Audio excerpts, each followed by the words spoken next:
My friends, welcome to the Guitar Show. This is day 3 of Crash Course in Music Theory.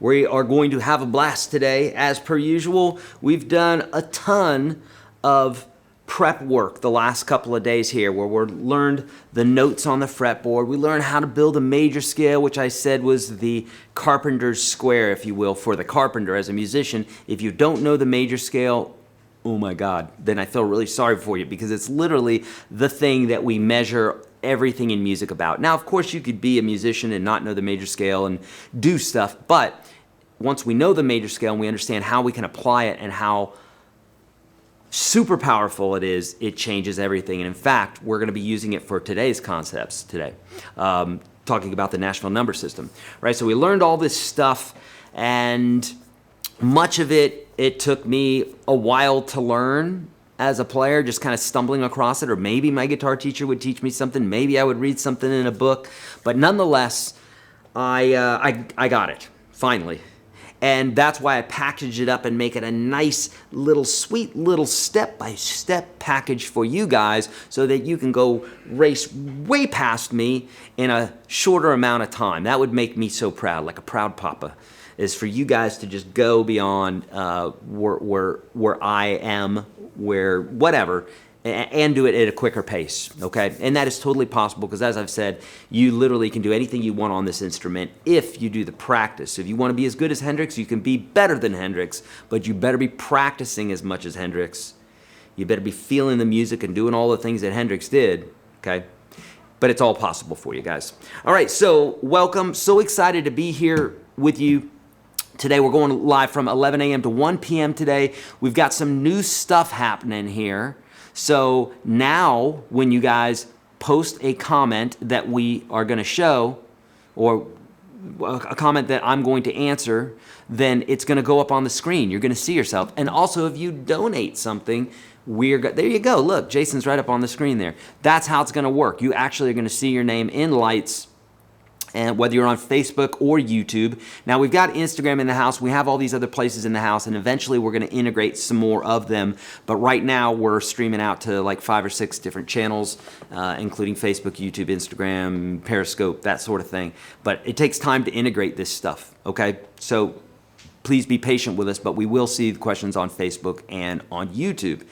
For the most part, on these crash course lessons that I'm doing here for like a week and what have you, I'm gonna hardcore teach for a bit, maybe about an hour or so, and then we'll get to questions. So save your questions if you would, because I'm gonna miss them right now, okay?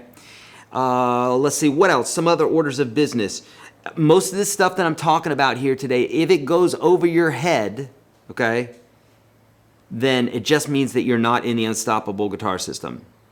And you can get in that for free today, YourGuitarSage.com/30. You got to get in there. It's the 3rd link below. Cool? All right. Good.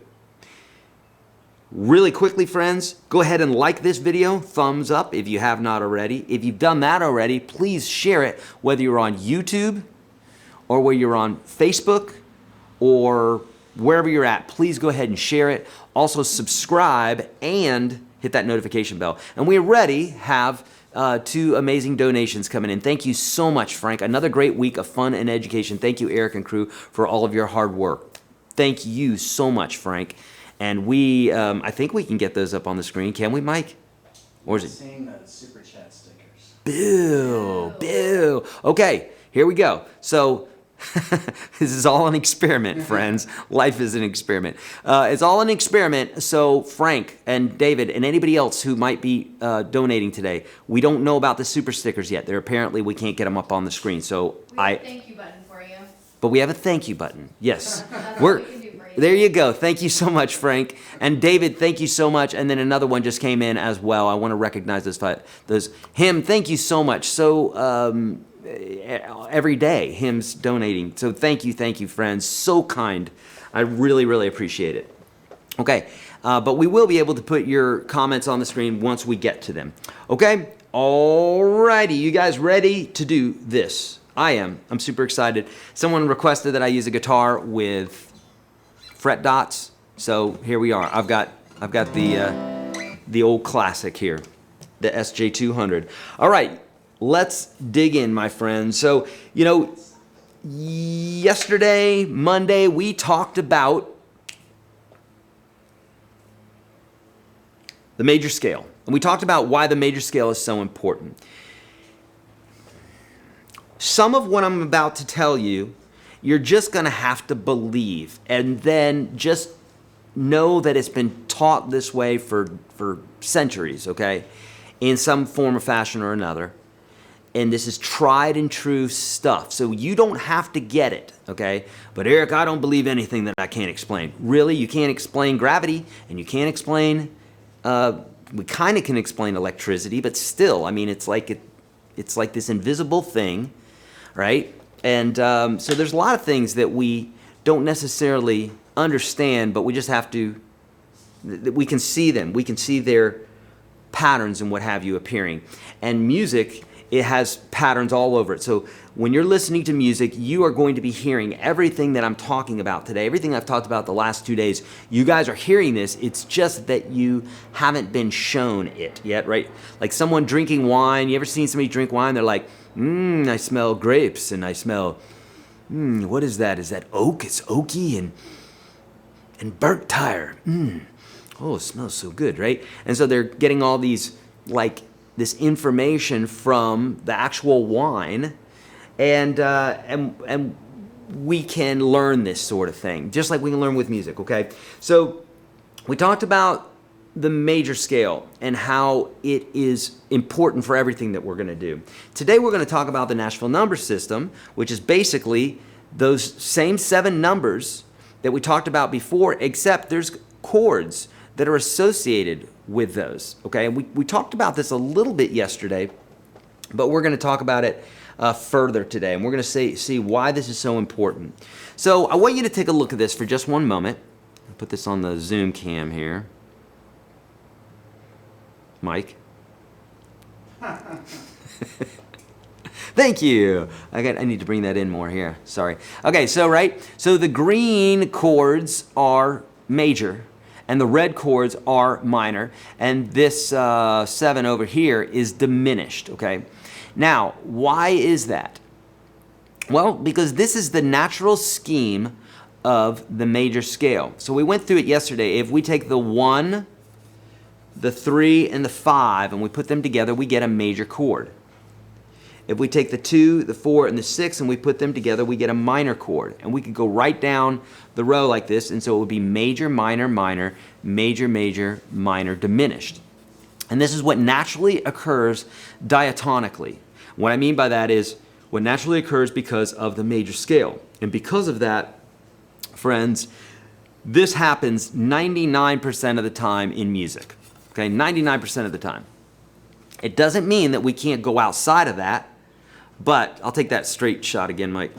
But it doesn't mean that we can't go outside of this, but usually we don't, okay? And so usually when we paint, look, when we're talking about art, when we're talking about music, and all this is important, by the way. Sometimes I see people, they say, get on with it. Those are the people that are missing the greatest stuff about music, the greatest stuff about these philosophies, because if you don't slow down and absorb this stuff, it's why you're lost. So there's a reason you're watching me, and it's probably because you need help, and that's great, because that's what I'm here to do, is help. But these are the concepts that you're missing, right? This naturally occurs, these chords naturally occur, just like when we paint a sun, it's usually yellow. But if I painted a sun today and I had the rays coming out from it, it was sitting in the upper right-hand corner or left-hand corner, it's a little semicircle like we did as a kid with the rays coming out, and it was orange, you probably wouldn't question it so much because that's kind of close to orange, to yellow. If it was purple, you'd be like, that's weird, a purple sun, but you'd say sun, and you'd say that's weird, it's a purple sun, because you know that the sun usually is not purple, from what I know. So similarly, when we're talking about music, we have these patterns, and they're very prevalent in music, obviously. They're the fingerprint of music. But that doesn't mean you can't get a scar on your finger and it messes up your fingerprint. It's slightly different. Or any other analogy you want to use. So even though we have borrowed chords, and I have videos for that, today what we're going to be talking about is the Nashville number system and how these numbers just naturally appear and why it's absolutely so important. And you can take just about any amazing song out there and it will match up. Cool? All right, so for instance, if we had the major scale in the key of G, we have 1, 2, 3, 4, 5, 6, 7, 1. It's just the scale steps. That's all we're counting. We learned how to build that major scale. And so, according to diatonic harmony, what we're saying here is the 1 chord is major, 2 chords minor, 3 chords minor, 4 chord and 5 chord are major, 6 chords minor, 7 is diminished. Let's hear what this might sound like after I get my guitar in tune. Somehow it went out again. Okay, cool. So we have G major, or we'll just call it the 1 major, okay? Here it goes, 1, major 1, minor 2, and really what I want you to do is I want you to hear what's going on. I want you to hear that this sounds good, okay? 3 minor, jeez, this is the first time I played this guitar in a little while. Okay, 3 minor, 4 major, major 4. We'll get it. 5 major, 6 minor, 7 diminished, and then our 1 major again. Okay. Now, why does this make sense? Well, it does because if we're playing a song like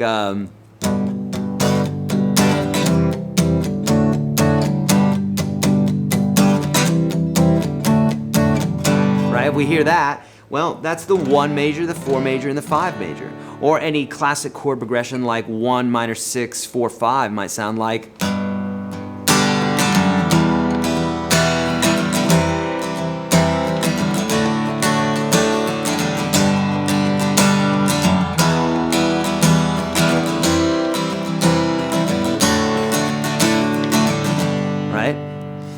And we could do this for any key. So once we have a tonal center, then these chords almost always match. So we could do this for the key of C.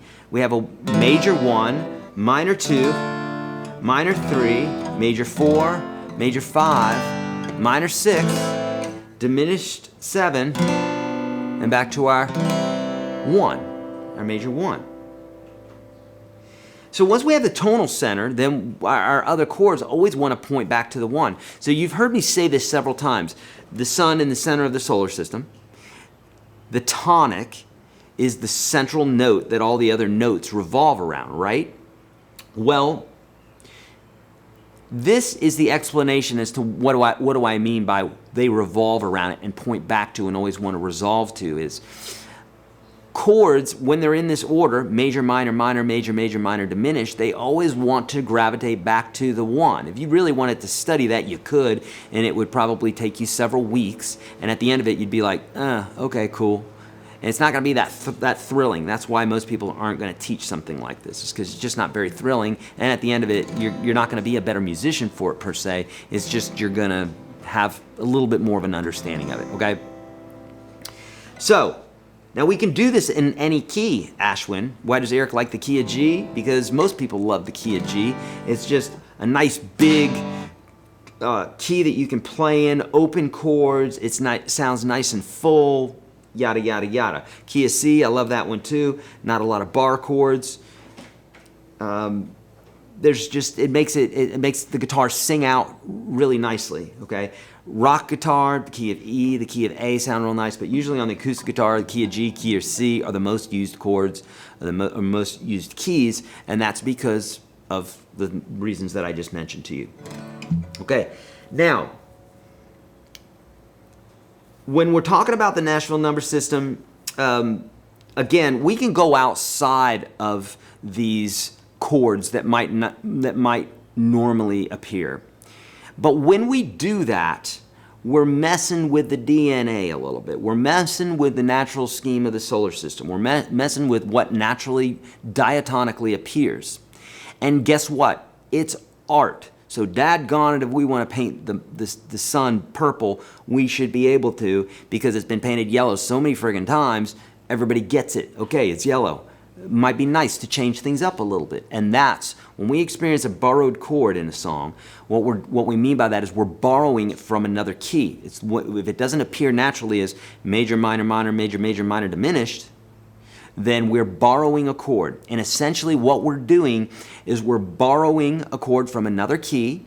So essentially, for that moment in time while that chord is being played, we are in another key. Or at least it's implying that we're in another key. Now, usually borrowed chords will play for a moment, maybe 2 measures in a row, maybe a couple chords, something like that, and then it's going to go back to the central theme, the tonic again. If it doesn't, that's called a key change. Whereas a borrowed chord or a few borrowed chords together is called a temporary key change, or a transmutation, or a modal interchange. There's lots of different names for it. But nonetheless, you could think about it as if we're having a conversation. I've said this analogy before, so for those that have heard it before many times, I apologize, it's a good one. If we're talking about guitars, and all of a sudden in this conversation, I'm talking with Marty Schwartz and Andy guitar and Justin guitar and Robert Baker and Gretchen Mann, and we're all talking about guitars, and then all of a sudden I start going down a tangent, and instead of the word guitars, I just start talking about sharks. I talk about lemon sharks, sand sharks, reef sharks, talk about the movie Jaws, and I'm just going off on sharks, and they're like, what's up with Shark Man over here? He's being a weirdo. That is the equivalent of changing keys. And if the band is playing, if all those people are the band, and I change keys, and they're not changing keys with me, well, then that's very weird, right? But if I were to say, man, have you seen that new guitar that has that big old, fin that comes out here? It looks like a daggone, mako shark or something. And I can mention a shark as it's associated with the guitar and the way it looks, and it's not going to be weird. They're going to shake their heads, yes. It's not Eric going off in weird land again, going down the rabbit hole talking about sharks.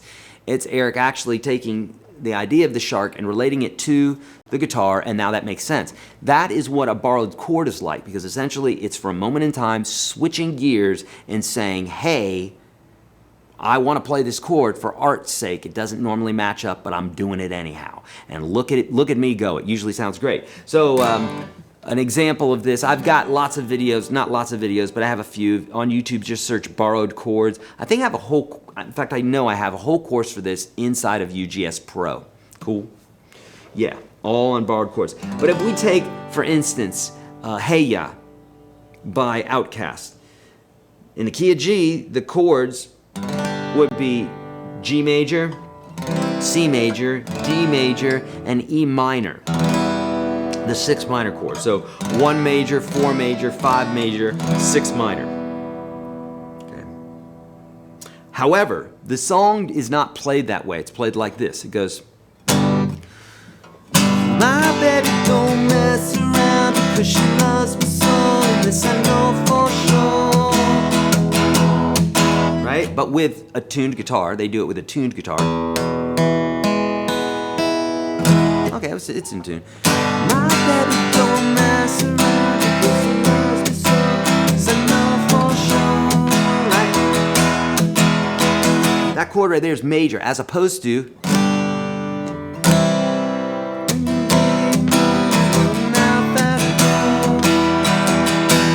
now some of you can't even hear the difference. Some of you can. Now that sounds fine to us right now because that's the natural order of things, but the way the song actually plays is a major chord. Pretty cool because that 6 really wants to be minor. It really, really does. And so a borrowed chord, and for that one moment in time, we're literally saying, hey guys, for art's sake here, let's change things up. And there, friends, is a lesson in that. And David, I see your donation and your kind. I see your kind message there, and I'm going to go ahead and mention you here. Just one second. I want to read this. Thank you. So not only am I saying you can do this, what I'm trying to also do is I'm trying to give you the latitude, the freedom, the liberty to understand that you, friend, are a musician. You have all the seeds in you of being unstoppable, all the seeds of being unlimited, all the seeds of being an artist, but they're seeds. And if they fall on the rocks and you don't water them, then they're just going to be seeds that died. But if you desire to move further in this direction as a musician, as an artist, that you already have the seeds in you for, then I'm telling you that you have the permission to do anything that you want in music. And the reason that I say this is I get so many questions every day, so many questions, and so many of them really have to do with this idea of, but wait a minute, I thought we had to do it like this. And so that means I'm not doing a good enough job telling you guys that no, you don't have to do it like this. You get to do whatever the flip you want. And that's really, really important because this is going to give you liberty when you're playing and go, man, I play the G chord like this or like this, but Eric plays it like this. I wonder which one's better. I wonder which one's right. Get better and right and best out of your vocabulary when you're talking about art. None of them exist. They're made up. There's no best painting. There's not even a better painting because it's literally opinion, because what you think is good is different than somebody else for the same reason that politically everybody is half and half. And everybody over here thinks they're right and everybody over here thinks they're right. And that's the way opinions work, is we all think we're right in what it is that we do. But when we're talking about art, it is a free form, okay? And there is no right and there is no best, okay? Let me mention a couple people here. David, thank you so much for the kind donation. Out of all the online lessons available, YGS won the battle. Thank you. Keep the music flowing. Beautiful, David. That is super kind. Thank you for that message as well. Rick Wine, beautiful. Thank you for the donation. I know you've donated before, and it's so kind. Thank you. I love that pair. He's going off, man.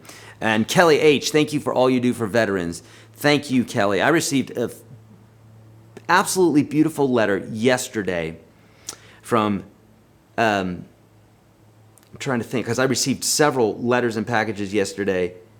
Annette, I think it was Annette. I'm trying to remember, Annette or Antoinette. But I'm going to share a little bit of that with you in anonymity, but absolutely beautiful letter that we got from one of our veterans who's been to war, who was struck with IEDs, which are, basically, what does that stand for? Mike, improvised explosive device. Anyhow, Yes. Nonetheless, brain jarred and everything else on 15 medications, has come to guitar, has come to meditation through YourGuitarSage, through what we do here, has come to playing guitar. She's now down to, I think she said, 2 meds. She has a lot more peace. Friends, I'm telling you, this music is just a portal. It's what I do here for you, but it literally is just a portal to you finding out just how freaking unbelievable you are if you would realize this like I know it about myself and about you, then you are going to be a rock star in your own capacity, whatever that looks like, okay? So, Kelly, thank you so much for the kind donation. Indeed, we truly appreciate our veterans. Peter Philippines, thank you so much for the donation. So kind. All right, so now, when we're writing the Nashville number system, let's see about what this might look like, because we're going to put a few things together here from the stuff we've been learning, okay? So, if we were in the key of A, in fact, I'm going to need your help here, because I'm going to play something in the key of A, and I'm going to act like I don't know the Nashville number system. So the only thing I know is when I go into the studio, it says key of A, okay? And we're going to call this blues A, okay? It says key of A. That's all it says. And my chords that I'm seeing are 1, 4, and 5. And I'm looking at this and I'm like, what in heaven's name is that? If you know, I want you to say 1 equals blank, 4 equals blank, 5 equals blank in the key of A. Let me know what that is, because I am going into the studio for the first time here and I see a Nashville number system chart and I don't know what to do. So can you help me out? Let me know. Okay, and I'm going to show you how fantastic and insanely incredible this is. Okay, watch this. So I don't know how to do this, so you guys are going to have to help me here. What's the 1, what's the 4, and what's the 5? Okay, I'm waiting for you. 1 equals blank, 4 equals blank, 5 equals blank. Okay.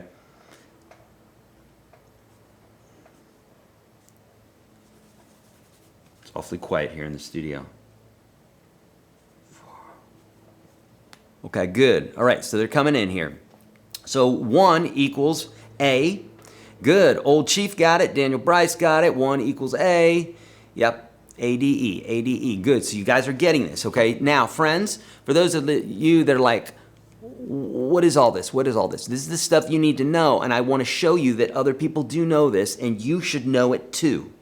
And it's not hard to do. It's super easy. If you can count as you're walking up steps in your house, you can do the Nashville number system because it's literally numbers going up in a scale. And those numbers are related to the note, and then the note has a chord associated with it, as we talked about. Major, minor, minor, major, major, minor, diminished. And this happens 99% of the time. So if I'm looking at this chord progression, it would look something like this. Try to touch shot. Yeah, let's do that. I guess I gotta be back further. Yeah. Thanks, man. All right, so that's what a Nashville number system chart would look like. Now, I know you're probably saying to yourself, why are you making it so hard? Why don't you put the chords up there? I will tell you why. Several reasons. Number one, in Nashville, Nashville touts, and not just touts, is the fastest recording town there is. Beats the pants off of Los Angeles, beats the pants off of New York, where there are insane musicians in LA, insane musicians in New York, okay? Fantastic. I'm not knocking it. What I'm saying is it's a different process. That's all it is. And they've got processes that Nashville doesn't have. So it's not better, worse. I'm getting that out of my vocabulary too. Dave Covert, thank you for the kind donation, bud. Super sweet. So, number one, why? Why would this be? Okay? Well, number one, you go into the studio in Nashville and you're getting ready to record that blues song, and now the singer says they're feeling really good that day, right? They've done their Joe Dispenza meditation. They've taken their MCT oil. They've worked out. They've done their yoga. They've watched their YouTube videos for all this stuff, and they're like, wait a minute, I'm feeling so good about this today, I want to sing this in the key of A sharp today. And now all the musicians who are like, well, why are you using numbers? Why don't you just put the chords down? Now they're like, wait a minute, no, you can't change keys. We have this in the key of A. So imagine all of these numbers now being actual chords. Well, if that were the case, now what's going to happen is, now they all got to work out their new chart. And now let's say another singer comes in and they want to do it in another key because it's some commercial project. Well, now everybody's having to sit there at thousands of dollars an hour for the studio and paying everybody thousands of dollars an hour, and they're writing out charts. That's completely inefficient. So over the years, Nashville developed the Nashville number system using the old classical numbers so that we could go in there, play it in any key, and I'm going to show you some other reasons why we would want to do this, okay? So, hey, Ann, would you close that back door? I think it's a little loud in here. We've been keeping the doors open here and distancing and all that good stuff for health, but there you go. It's getting loud in here. So we got our numbers here. Now, what if we were to look at this? Remember 145 for those that don't get this, okay? And I'll show you why it is, because I'm not done in showing you why this is so important. But if I was in the key of A, remember we said that the major scale rules supreme, right? And so we have, here the major scale is going to go 1, 2, 3, 4, 5, 6, 7, 1. 1, 2, 3, 4, 5, 6, 7, 1, right? And if we go on each one of these numbers, then there's a chord associated with it. So 1 would be A, and that would be A major. ICG503, thank you, brother, for the super kind donation. You've helped me so much to become a real guitar player. Yes, I love it, love it, love it. That's rocket fuel for me. Martina Flowers, thank you so much for the donation. So kind. Man, you guys made me cry, man. So each one of these notes is related to a chord. 1, 2, 3, 4, 5. So the 1 is A. The 4, 1, 2, 3, 4 is a D because we learned the notes on the fretboard, remember? And number 5, 1, 2, 3, 4, 5 is an E. So we can safely say that the chords are a 1, a 4, and a 5 are an A, a D, and an E. And we know, number 1, because of our little chart here, that all these chords are major because none of them have a minus symbol by it. Now, remember, naturally, the 1, 4, and 5 are major anyhow, but if we wanted these to be minor, we'd have to put the minor symbol by it, next to it. Okay, otherwise, it's just a 1, 4, 5. Cool? All right, now, someone might say, why, Eric? You said you were going to tell us further why it is that this is important. Well, if it was written A, D, E, and let's say one guitar player in the band was playing A, D, E, okay? And I didn't want to do the same chords that other guy was doing, then I might take my capo, as we learned the other day, if I can find an A, which is, there's an A right there, I could play that as a G chord to have the feel of G, because it feels like a G chord, but it's not, because I got the capo on, so it's not really a G chord, but it feels like a G chord. It's actually an A chord, because G, G sharp A, put our capo up at the 2nd fret, chord comes up 2, and now we've brought it up in pitch. So that is an A. And this would be a D, and this would be an E. So if I wanted to play that chart, and I do this, by the way, all the time in the studio, all the time. So I'll double guitars, I'll triple guitars, I'll quadruple guitars, recording them. I'll play one pass, and it'll be like this.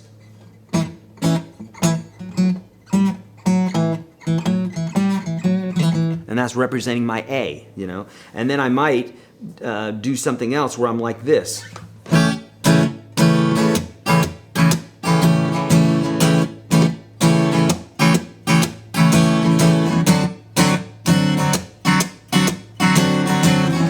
Right?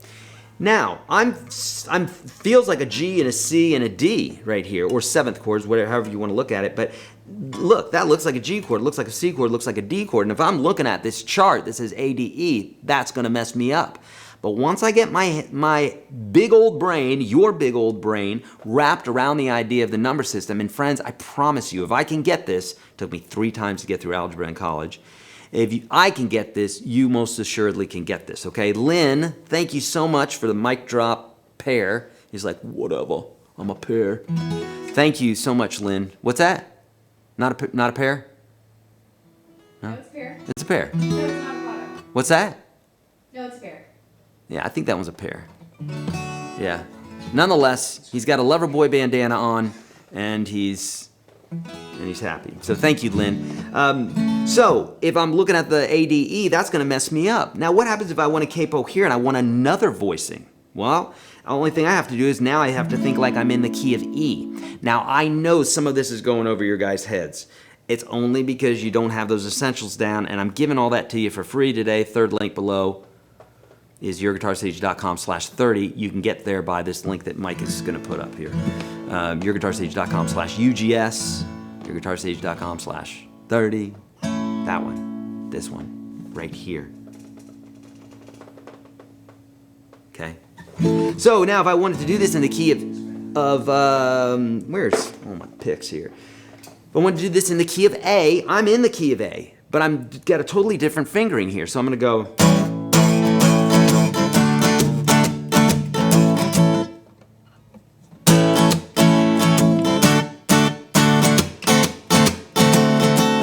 And I could give it a different feel. So I have an E, I've got an A, and I've got a B, or a B7. I was playing it as a 7th chord, okay? So there you go, yet another way. If I wanted to take that A, and let's say I'm going to play it, hold on, I'm going to think of another way we can do this.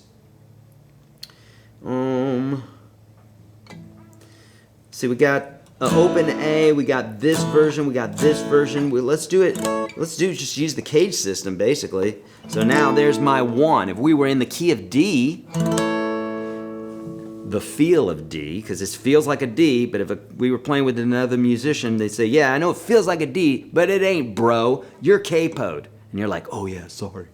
So we're not playing an actual D, it just looks like a D, right? If you remember the video from Marty yesterday, from me and Marty, he said something similar about playing those forms going up the neck, right? And he said that was such a mind-opening experience for him, and I agree. So if this is my 1, because this is an A, then the G would be my 4 chord, and the A would be my 5 chord. So listen to this, watch.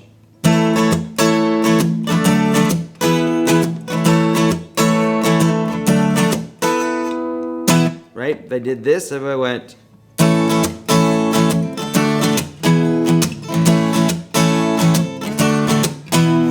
And then I did this, and I went...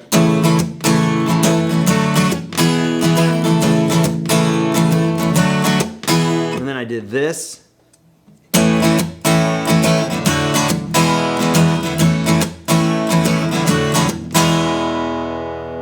Mind blown. Get the mop. Start cleaning up, kids.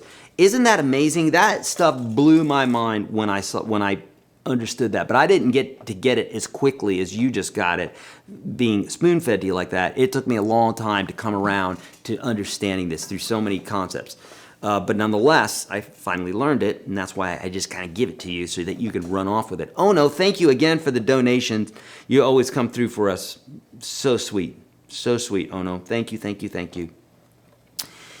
All right, so does that make sense? This is why we would want to use the Nashville number system. Also, another reason that we might want to use this, going up the neck is if we wanted to change the key. So at any point here, if we were in the studio and somebody said, I want you to put this in another key, we can easily do that. Okay, so we could play in those different forms, which essentially is kind of the idea of playing in a different key. If we know how to use our capo, we talked about that yesterday. If this is going over your head, what I just did, it's because you don't have the essentials. They're free for you today, YourGuitarSage.com/30.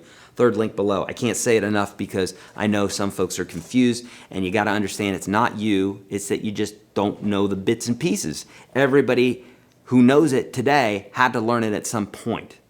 Okay? Don't feel like you're not in the club. You're in the club. You just got to learn the stuff if you want to do it, okay? Now, what I'll do with stuff like this sometimes is I will, like I did, I just showed you acoustically, but there may be something that I do where maybe it's an electric song, and they're playing in the key of A, and I said guitars like to sound good, acoustics sound really good in the key of G's and C's. They just do to me. They sound better, and because you got those nice big open chords instead of playing bar chords and stuff like that. So if I was laying down an acoustic part, I might capo it and play it with a G feel, and then keep those nice big open parts with the electric. Or heck, I'll do this when soloing. We're going to get to the caged and bar chord concepts tomorrow, and this is going to continue what it is that we're talking about, and it will help you understand this even further. Okay, but sometimes what I'll do is I'll know a song's in a particular key, and then I'll play an arpeggio further up the neck. It's all the same bits and pieces. Wesley, thank you for the kind donation, friend. All right, let's get to some questions. And Mike, I'm all the way at the end, so as I see them pop up here, I will. I'll just say something, and I'm actually going to go backwards a little bit. So if you see me do this, maybe you'll be able to grab them too. So, yeah, Marine Mama is saying, so I can sing in the right key. Yes, exactly, because you want to know how to use that capo, and people say, well, how do I know what key to sing in? Well, it's the key that's comfortable for you. So most singers will try to get as close to their highest note as possible and then just bring it down a little bit, because that's like in that real resonant range where you can hit the pitches. If it's too low, you're kind of wobbly, et cetera, right? Okay.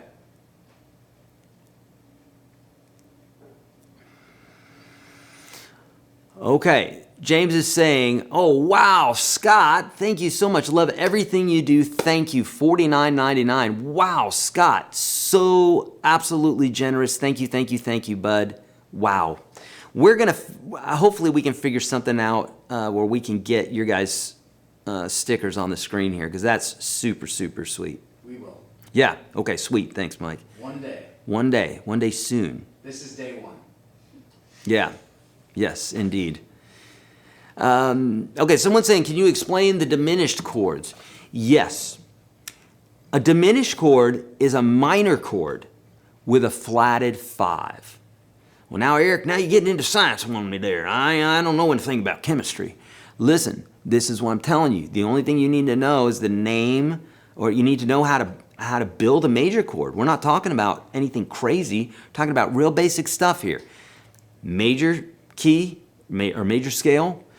We know what a flat 5 is. We talked about it yesterday. The flat 5, right, in between the perfect 4th and the perfect 5th, that flat 5, also known as an augmented 4th, also known as a diminished 5, also known as a sharped 4 or a flatted 5. It's the note in between the 4 and the 5. So 1, 2, 3, 4, 5. Then it's the note that's right in between the two. That's a flat 5. And so, if we take any minor chord, get ready to double your chord vocabulary here, by the way, friends. Or at least on your minor chords, get ready to double your vocabulary. Take any minor chord. Here's an A minor chord, okay? Now, this is my 5. How do I know that? Well, because it's a C minor. Did I say C minor? Yeah, I'm saying it now. So C. So if I go through the scale and I go 1, 2, 3, 4, 5, then I know that's my 5, and I know that's the note that needs to be altered and dropped down a half pitch, a half step. So what I do is I throw that note into my chord. Instead of playing my C minor chord, I take that 5 and I flatten it. And so I might have to change my fingering. Big deal. You guys can do that. You're champs. You know what you're doing. And so I can't play that top note again because that's my 5 again. So I just need to play those 4 inside strings. We can do this with any chord. So any minor chord, if you take that 5 and you flatten it. So here is a G minor chord. And I'm only going to play the first 4 notes because if I get into that 5th note, that is the 5 interval, and we don't want to mess with that. If we're flattening it and having it natural, it's going to sound like this, and that don't sound good. So let's just do the first 5 notes. 1, 2, 3, 4. This is the 1, the 5, the 1, the minor 3. So according to the definition of a diminished chord, we just take a minor chord and we flatten the 5, because this is the key of G. 1, 2, 3, 4, 5. There's that 5. We're going to flatten it. And so there's our diminished chord. Super easy. Make sense? Okay. Okay, John Robert here is saying, regarding the A shape or any shape moved up the neck as per Marty Hack number 2, he was not using a capo, but you did the same thing with the capo. I'm missing what the difference is. John, great question. There is no difference. And look. Thank you, Mike. This is so beautiful. I love this. Ooh, how delightful. So there is no difference, John. It's the same exact concept, what Marty was saying. So here's a D, here's a D sharp, here's an E, F sharp going up the fretboard. It's the same thing. Just as I teach anything that's done in the open position can be done further up the neck. Scales, chords, intervals, double stops, etc., etc., etc. It does not matter. Okay? Paul, thank you. Came across an interesting chord practicing last night. The D sus 4, 79, 1 finger on the C and 1 on the B. Okay. So really what you're talking about there is AKA the 11th chord, but written as a D sus 4, 7, 9. So, you know, what that means basically is you take a D chord, you make it a sus, we're going to make it a 7th, we're going to throw in a 9, which is right here, and so, no, maybe it would be like that. Okay, let's do this again. So here's a D, Here's D sus. There's our 4 that we're adding. We're gonna make that a D sus 7th. That's our flat 7, right? And now we throw a 9 in there. It's basically a 2. So we don't have a lot of strings to work with here. So I'm gonna grab this note here. That's one way that you could play it. So you know, when you're talking about building chords, there are some notes that you'll have to do away with, while other times you are not, if that makes sense. It probably won't to you right now because it requires a lot more explanation. That's why there's YourGuitarSage or Unstoppable Guitar System Pro, is because some of these things take a whole course to explain. And it's not like I can just give it to you in a nutshell, you know? I wish I could. I wish it were that easy, but sometimes it's just not. So you know, back to what John was saying earlier, yeah, it's the same thing. It's just the chords just go up, and we could be using the capo, or we could be using bar chords. So if we're playing a D, and it goes to a D sharp to an E, then if I wanted to play it with open notes, then I would use my capo. Otherwise, I could just play the fingering part, or I could play a bar chord part. This guitar, the listener, the people in your band don't care what you're doing with your fingers or your capo. Okay, and what I mean by that is they don't care what you're doing as long as you're playing the right notes. Okay, that's all that matters. As long as you're playing the right notes. So if you're playing an E and it looks like an E, then great. If you're playing a D chord but it's up a whole step, that's also called an E. They don't care that it's shaped like a D. What would they care? Do you care what the keyboard player's shape looks like? No. What chord are you playing? So try to get out of this idea that the form is stuck to the chord itself. There's a chord form like what you're used to seeing, but once you start moving it, it's something entirely different, right? Okay, good. You got this stuff.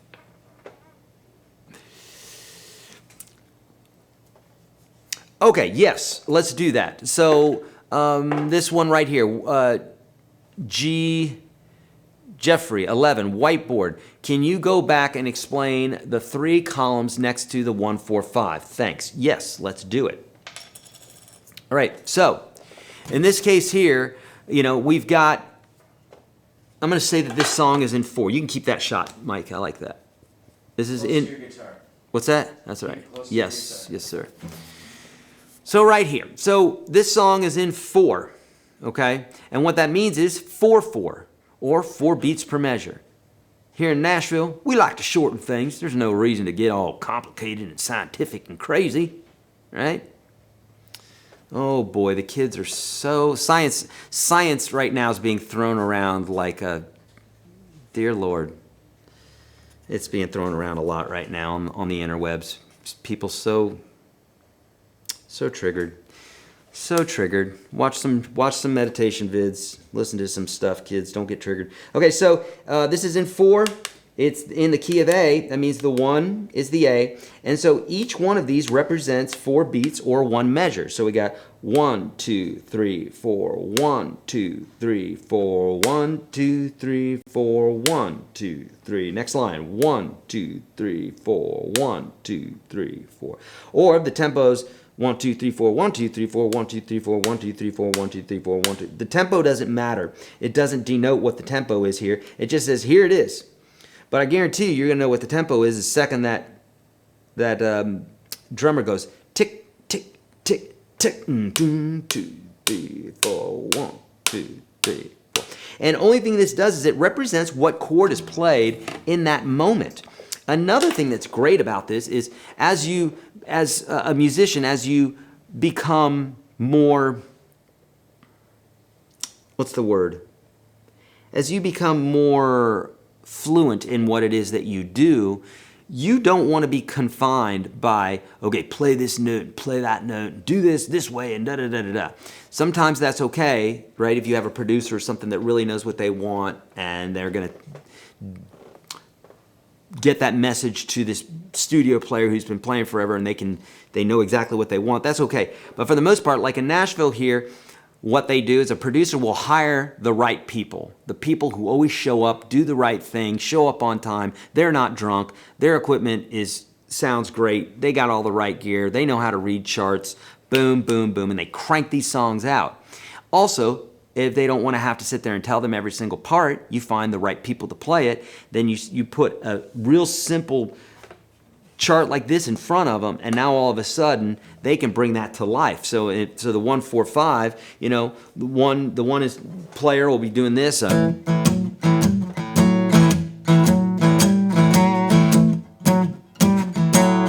you're probably saying to yourself, but Eric, that's not an A chord. Oh, I know it's not an A chord, but it says A. Says blues in the key, or in 4. I'm playing in 4, 1, 2, 3, 4, 1, and I'm playing in A, and it's bluesy feel, and I got that shuffle thing going on, and I'm playing a boogie woogie riff. But this is information that comes later on as you become a better musician, but it's still represented by that chord. Again, I could be playing that, and then, you know, Mike will be back there doing this.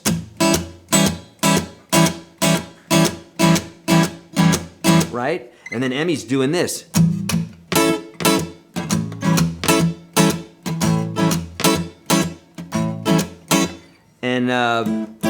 And Josh is going.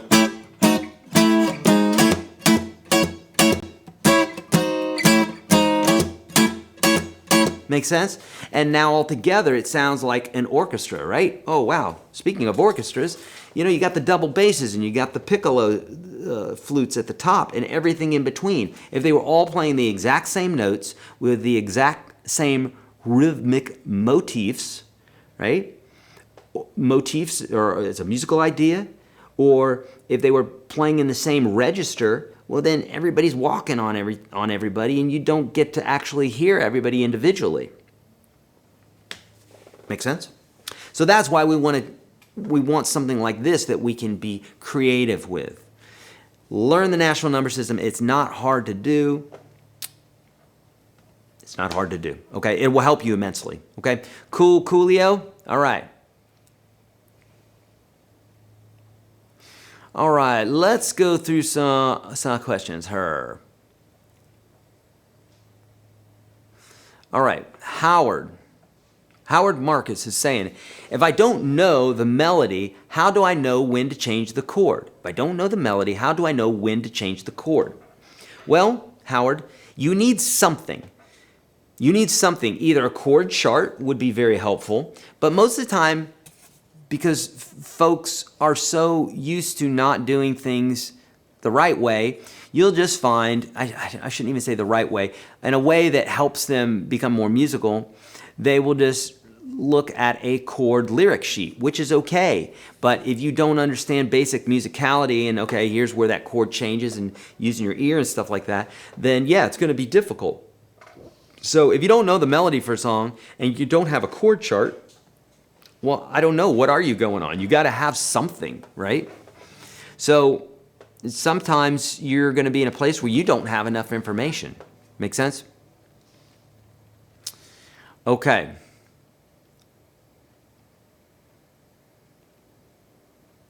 Okay, let's grab Chris's question here. Chris Dobrev. I didn't get much. What's actually the Nashville number system? I have a music degree, both bachelor and master's, but since I'm from Europe, we haven't studied the American theory standards. Okay, Chris, so you probably studied something similar to this in music theory, okay? Because I did when I went to school. And I didn't get a master's. I just got my bachelor. Or I didn't even get my bachelor's. I went for 3 years as a music major and then changed my degree. I don't advise doing that, changing your degree 3 years in to business. I did that.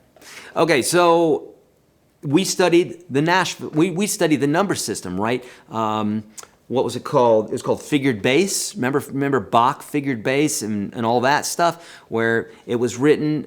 We would learn. Okay, here are the basic chords in a minor chord progression. Here, one's in a harmonic minor. Here, one's in a major. Well, what Nashville does is they say, number one, we ain't living in Rome anymore, so let's get rid of Roman numerals. Why are we doing this? For real? Like, that's weird. Okay, so we just put in a number. It's a 7. Let's make things easy. They also say, let's just stick to the major key, because we're not playing classical music. We're not, like, in harmonic minor. We're just in a major key.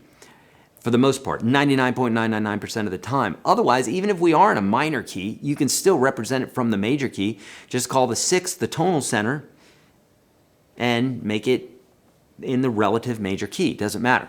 Another thing that Nashville does is the Nashville number system is really a system of writing charts like this. Okay, so there's more to it than just what I've shown you here. This is just scratching the surface. But essentially what it does is it's a system of charting, a system of getting information to other musicians so that they can all play together at the same time, and they have the general skeleton of what's going on, and then it allows their musicality to really come out. If they were looking at musical notation, then they're playing exactly what they're seeing there. There's absolutely no freedom. It's you do what you're told. And there's nothing wrong with that. If you want to go see a great symphony, then they're doing exactly what they're told. Every dot and tittle on that page, every single, crescendo, decrescendo, and fermata and everything else is all within there, but you know what you're going to get. And the conductor who's up there knows what he's going to get, and he's reading it, and he's guiding them. But it's not like somebody gets to go improvise. If you want improvisation, listen to like Dixie Band jazz, right? Or jazz, or blues. Or country, they do this too when they're soloing and that sort of thing, and that number system will help a lot. So, Chris, you probably have the basic idea of it. It's not too terribly different. It's more about the charting system, if you will. Cool? All right.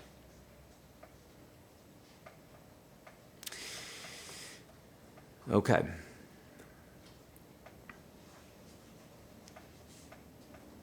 Nashville players do not see the lyrics with the chord numbers, usually not. No, there's no need to, because this right here represents 12 measures. There's no need to see a lyric. This is why people have such a hard time with lyric chord sheets, is because they're not really keeping timing, and they're like, oh, well, it must change right on that word. And if somebody wrote it wrong and the chord doesn't change on that word, now they're messed up. And they're not even thinking musically. You just kind of have to know the song. Does that make sense?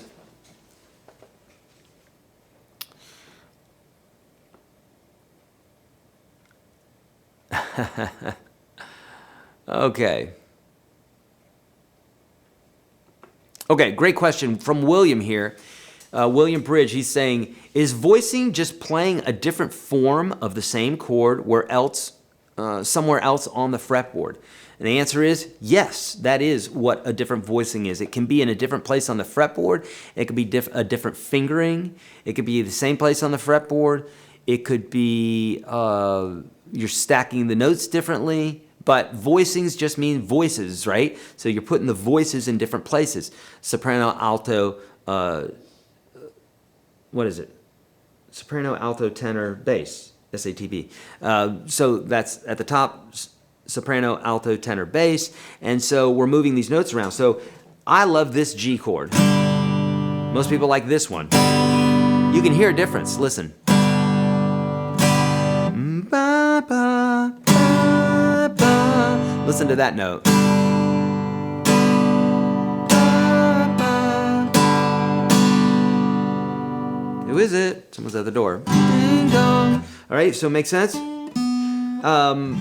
Or if I want to play this G, or if I want to play this G, or this one, or this one, or this one. So different voicings. Cool? I gotta play it.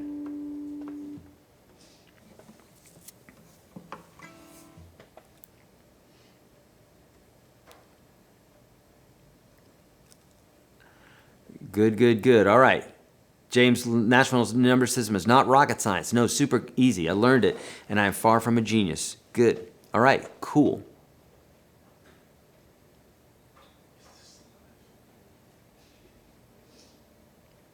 Let's find one from Facebook. Yeah, that's a good idea, Mike. All right, we're heading over to Facebook, so I'm going to see. Yeah, there are one. We don't have many. Okay, yeah. If you see one there, Mike, let me know. Okay. Hi there. I've been working on scales, but it sounds like mechanical. How can I get out of scales and return back when I'm playing in a key? How can I get out of scales and return back when I'm playing in a key? Okay. So Psy, it's a basic understanding here, and we're going to talk a little bit about it on Friday, but the series that we did we do improvisation last week, guys? That was 2 weeks ago, wasn't it? No, it was last week. It was last week. Last week. If you watch the series that we did last week, Psy, we had a whole series. Watch that, okay? Oftentimes, it's not just a little, like, quip, a bumper sticker that I can just say that you're going to get something. Oftentimes, it requires more digging in the dirt, okay? And specifically here for this one, it is that. There's more digging in the dirt than me just saying something flippant. But essentially this, you need to learn how to phrase. Compare it to this. A child who is learning to speak, if you give them a dictionary when they're a child, they're not going to speak any better, because that's not how we learn to speak, and we don't learn to play by getting more and more scales and more forms and playing them faster and faster with the metronome, and dear God, why can't I speak? That's like going down the dictionary as a 3-year-old, never speaking anything, never having been spoken, never spoke before, but you know how to pronounce words, and you're reading them, and you're just reading them faster, and you're reading more words and faster and faster and faster. That a genius does not make. Because when that kid has to go to the potty, he can't even say, hey, mommy, I got to go to the potty. He just knows all these other words that have nothing to do with anything that he's doing. So the proper way to learn how to do music, how to phrase, same thing, is to learn phrases, is to learn concepts, a bite-sized piece of something, and then apply it to what it is that you're doing. So if we're playing something in E, I'm playing a little something in E, and then I play a riff in E. But Eric, how do you do that? Well, you do it by playing the wrong notes, or you follow somebody doing call and response. That's what we did last week, a bunch of call and response. So I would play, and then you would play the same thing. And eventually, just like a child learning from his mother and father, you would be mimicking me. Or another way you could do it is learning solos from your favorite artists, right? Angus Young, or Jimi Hendrix, Jimmy Page, whoever. Learn their licks, you're learning their vocabulary, and that vocabulary came from the people that they listened to, and so on and so forth. So you have to, when you're playing through scales, that's all it's going to be, is playing through scales, like a child reading from a dictionary. People razz me for my analogies all the time, but if you can get that concept, then you remember that concept, then when you go to play, you're going to be like, wait a minute, Eric said, I'm just reading out of the dictionary. So you can play that scale all day long. It's not really going to help you. It's going to help you get better at playing the scale, but nobody goes and says, hey, by the way, this concert, this tour is called the Scales Tour, and the only thing we're going to do is play scales. You can be like, what in heaven's name? I'm not going to that lame ass show, okay? So you got to speak with what it is that you're doing, okay? You have to speak, and the way that you speak is you learn, and the way that you learn is through imitation, through call and response, through learning solos from other people. That's what's going to help you do it. Just like you did as a child, you learned to phrase through others. You didn't learn to phrase through a book. You learned just by hearing. Okay, and this is what I want you to do. So I tell you what, Sai, a great video for you to find, and maybe I'll have one of the crew put this on the screen, is Minimalistic Blues. It's on YouTube. Search YourGuitarSage Minimalistic Blues. If we can drop a link in the chat, we'll do that. I have a whole course for Minimalistic Blues inside of UGS. Another one to look up is YourGuitarSage Call and Response. Search that. And I have a whole course on that as well inside of UGS. Cool? All right. Do we have any others on Facebook there, Mike, that we might? Back to YouTube, we had a few donations on YouTube. Oh, beautiful. Okay, let's go. I want to see those donations.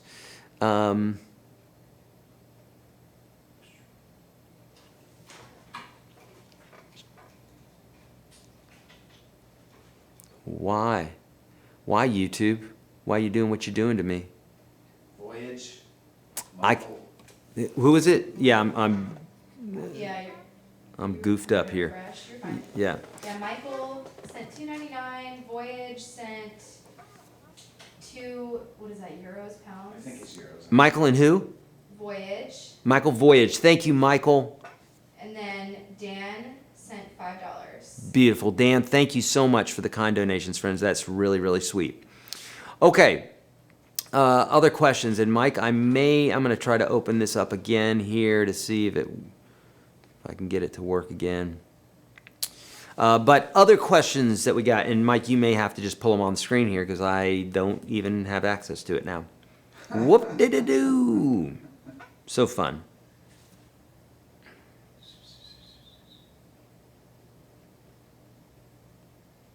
There you go. You got it now, or you want? I don't have anything. Oh, this is the old stuff. This isn't being refreshed, I don't think. Yeah, scroll on the button. Oh, you're right. No, Yeah. you're right. Yep. Okay, I'm gonna grab another one while they're looking though. What is the difference between modes? Been working on learning them, but when should I use them?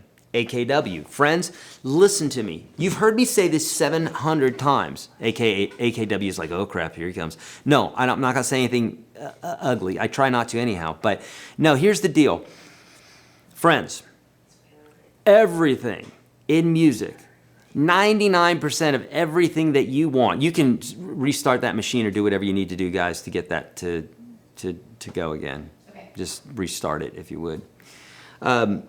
Everything, 99% of everything, all the masterpieces, everything that you listen to that you love, all the hit songs, etc., friends, all that stuff is real basic stuff. No one's writing songs in modes. Okay? People think modes, I got to learn the modes. Marty said it the other day. I say the same thing all the time. You learn the modes, you learn them in all different keys, you learn all the different forms, and then you're like, okay, I'm ready, man, I'm showed up, I did my stuff, I learned the scales, I learned the modes. And now, come to find out, you don't use the modes. No one really uses them. In jazz, kinda you use them, and what I mean kind of is some people don't even think of the modes. They just don't even think about it that way. If someone's playing an altered chord, meaning a chord that goes outside of our diatonic bit there, if it goes outside of that and it has a new note in it, well, you can say, okay, well, this has that altered note in it, and that altered note is the Dorian mode. Like, for instance, we take the minor scale, and it goes, this is A minor, by the way.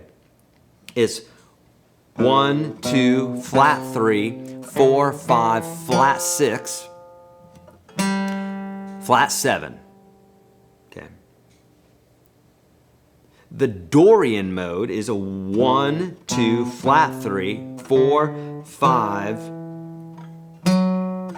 6, flat 7. So it has a normal 6 in it as opposed to the minor scale that has a flat 6 in it. Well, you can see even just from me saying that, it sure gets complicated. So are you going to like literally learn the whole fretboard when only that one note is altered? Or the very, very few times that you're ever in your entire life from birth to death that you're going to experience the need to use a mode, are you going to spend hours and days and weeks memorizing all these modes and running them up and down the fretboard and everything else, only to find out that really you are hardly ever going to use them, and when you do, oh, you just really have to alter that one note? Exactly, that. So that's where to use your modes, my friend. You're not going to use them like you think that you're going to use them. I didn't either. I just had no idea that we didn't have to use them. So the answer is, I don't know where you're going to use them, because, I mean, especially if you're not, are you in love with jazz? If you're in love with jazz, then you may use them. But if you're not in love with jazz, then you're probably not going to use them. And even then, I've literally met jazz players who say, I know nothing of scales. I know 0 scales.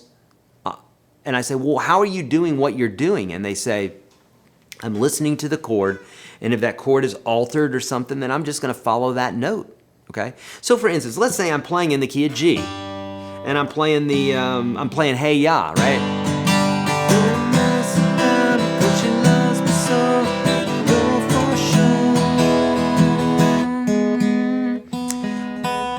Well, the note that they're singing there is in the major and minor chord. But if I were soloing over this, I'd just be playing in the key of G. And all the notes would be the exact same, except when I came to the E major chord.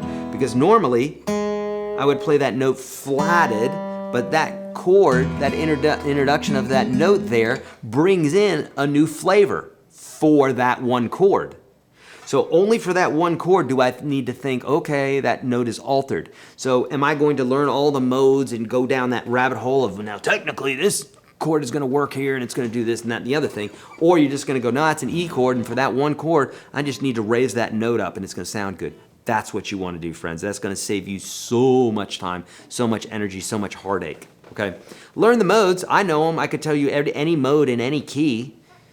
And I could even analyze it for you. It would take a minute, but because no one uses it, okay? Very rarely are they ever used. And if you can, look, this is the basis for everything that I do, is teach you the stuff that you're gonna be using all the time, right? How are your chopstick skills? How are you guys with chopsticks, all right? I'm not very good with them. I'm okay with them. And, it's kind of fun when I'm going to eat Asian food and then I'm using chopsticks and they're like, yeah, we don't use chopsticks in Thailand. So I don't know why you're doing that. And I'm like, feel embarrassed or whatever. But bottom line, whatever it is that you're doing, you're going to get good at. And you're not doing that. My whole concept is learn the stuff that you're going to be using all the time. Don't learn the stuff that you're never, ever, hardly ever going to use. Why would you do that? I would love to know Mandarin, but I know no Chinese people, so it would be a waste. But it'd be really cool just to know it, just to stick it in my pocket if I could do that. But I would never study Mandarin because there's no need for me to do it. I don't know any Chinese people, right? So do what it is. Start with the basics. Don't get in that toxic mindset thinking that harder means better. It doesn't. Now, working harder, working smarter, yes, that does. But what I'm saying is just because you're making something hard doesn't make it better. Make sense? Okay. All right, Mike, you'll need to put up another question for me here since I... All right, we had a few donations. Oh, good, okay. Roe. Stephen. James. Dag. And who? D-A-G. D-A-G. Guys, thank you so much for those... Again. What's that?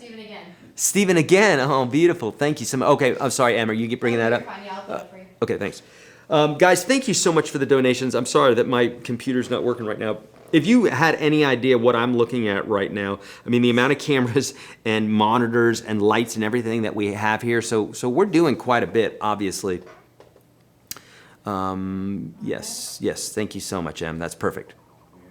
Awesome. Thank you for the donations, friends. So kind. It really does help. Okay, just lost me there. If we imitate, aren't we just doing like those mediocre apps instead of applying the fundamentals? Walter G, 74. Great that you asked this, Walter. Beautiful, beautiful, beautiful. Let me ask you this. I'm a baby. I'm a toddler. And I got to go poo really, really bad. I've got to use the restroom. Is it so bad that I say, hey, mama, I gotta poop? Or would it be better if I came up with some really beautiful, eloquent way to say, hey, I have to poop? I gotta poop. I gotta take, someone put me on the daggone potty because it's poop time, right? No, when we're talking about music, we're talking about is jazz, is blues, is classical, is reggae, is all these great art forms, are they so terrible that we need to invent new art forms? New music genres? I mean, it's all great. I mean, I think that's great that there are new genres popping up, and they're really more hybrids than they are anything else. But we don't need a new eloquent way to play the blues. The blues are the blues, and if you want them to sound like what you're used to, then you need to get used to phrasing like that. Does that make sense? Now, you said something about the mediocre apps that kind of those mediocre apps instead of applying the fundamentals. At the end of the day, Walter, I would say this. What do you want to say? Are your favorite your favorite things to listen to, are they Is it Elvis? Is it Beatles? Is it Pink Floyd? Is it Radiohead? Is it Muse? Is it ABBA? Is it that, or is it the diminished chord, the minor scale, the whole note, the quarter note rest? Which one of those things inspire you? We know it's these guys over here. These things are elements. They're things that we're going to use so that we can be Pink Floyds and we can be Muse and we can do all that. These are just elements. And yes, you know, in the beginning of my program, this is what I do, is I teach you those fundamentals. I teach you how to fret properly, because right away, if you're getting into the music and you can play, you know, you're like, oh my God, I'm playing Iron Man. I am as good as Tony Iommi. No, you're not. You just started off. Let's make sure your technique is right. So like I start you off doing the technique, because if you're distracted by the music at first, then you're not going to learn the proper stuff.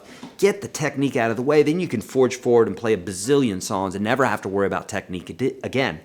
Okay? Once you hit a level in your musicianship, which is really not that high of a level, you won't have to look back at the basics again. You will have them down pat, you'll be good at them, and they're going to come out in every way. So we're not just imitating like those apps. What we're doing, and I'm not saying use those apps. I'm saying go to Robert Johnson and listen what Robert Johnson did and play it. And then listen to what Tony Iommi did and play it. Okay, now you're not using an app. You're literally learning like you did. You learned to speak from your parents. Okay, that's what I'm saying. But there's nothing wrong with going down the rabbit hole and studying a particular something, even though it's hard and you're getting the little bits and pieces. I'm just saying, at the end of the day, you're playing music. You're not playing, like, no one cares about chords and scales. They care what those things do together. Okay, does that make sense? Sean, you don't need an app to confirm what the key of the song is. I teach you how to do that. You don't need an app. No, there's not an app that does that I know of. No, I take that back. DJ2, I have a program that actually does do that. It just does it automatically, intelligently, because it's doing this. It's saying, okay, that's a 1 chord, that's a 4 chord, that's a minor 6. It's probably in the key of this, blank. That's how they do it.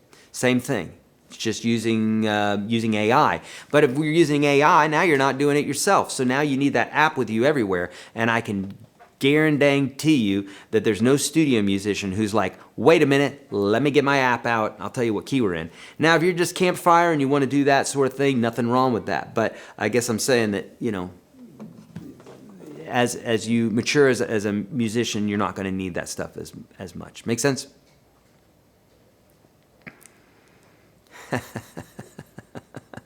Not going down that rabbit hole.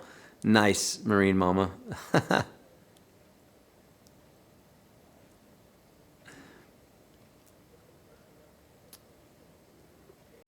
All right.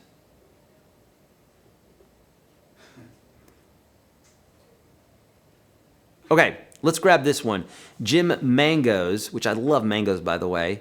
When playing in a minor key, do you number as in the major, but use the 6 as the tonal center? Example, playing in the key of A minor, would you number as in the key of C, but refer to the tonal as 6? Yes, and I love the way that you made that question, Jim. That you phrased that perfectly. Yes. So let's talk about this for 1 second, because we talked about this a lot a couple weeks ago and during the 30-day challenge. But if we have something, let's say, the key, remember a major key has,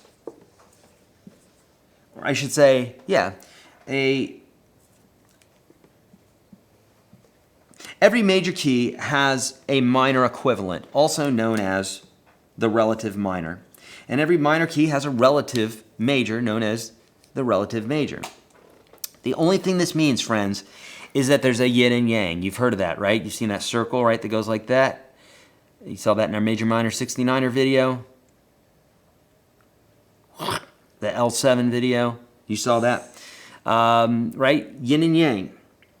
And basically, we are really only in one of 2 keys. We are either in the major key, which is going to be the 1, or we're in the minor key, which is the minor 6, like this.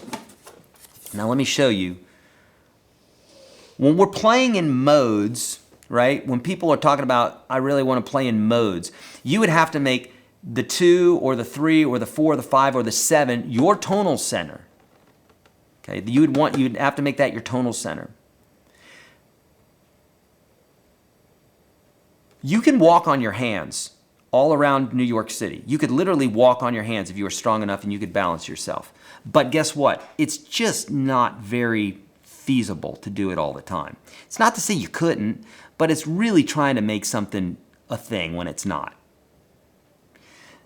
You could also try to write songs in modal keys, but it's just, there's a reason why people don't do it. It just doesn't sound good, okay? So these are really our true tonal centers, the 1 and the 6. So what Nashville says is they say, do everything as if we're in the major key. Forget about this. If you want to, in your own mind's eye, think that that's the 6 and that's the tonal center, that's fine, you can, but nothing really changes. It's just you're still writing everything from the 1. So Jim, as you stated here, I do it now, everything from the 1. I grew up, classical, and classical music has a lot more minor sounding stuff, harmonic minor, that sort of thing. And so they will recognize the 6. They'll rephrase that as the minor 1, but then guess what happens? Now you have to learn everything over again. Now you got a minor 1, would look like this. Got a minor 1, you got a diminished 2, major 3, minor 4, minor 5. Right away that's going to throw you off because these two guys are major over here, and that guy is minor, normally major. So it's all jacked up. I mean, it's even a pain in the butt to write it. So why do that? Why do the trouble of learning it twice? Why not just learn it one time? Does that make sense? Okay, great.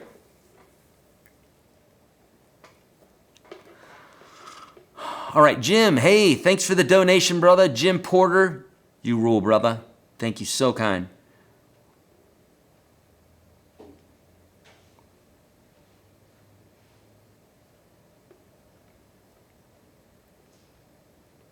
David's saying, I'll donate another $5 if you give us a pan of the studio and your crew. I've been telling the crew that they want to see you. So guess what? We literally have a new camera back there that we're going to set up for you guys because we are going to have... $5 ain't enough for my taste, brother. But we are gonna do it, okay? Tomorrow, David, bring your $5. We'll be doing this tomorrow for real. We're gonna have it hooked up. We almost got it hooked up today. We got all sorts of new stuff that we're doing now, and we were gonna have a crew cam set up, and we will do that here probably by tomorrow. Okay, it's sitting out right now, so we're definitely gonna set it up today. All right, good.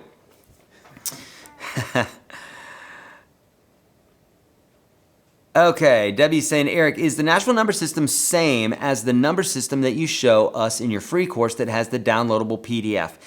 Debbie, that is a portion of it. That's the introduction to it. But I have a whole course on the Nashville number system where I go through, maybe like 10, I don't know how many songs.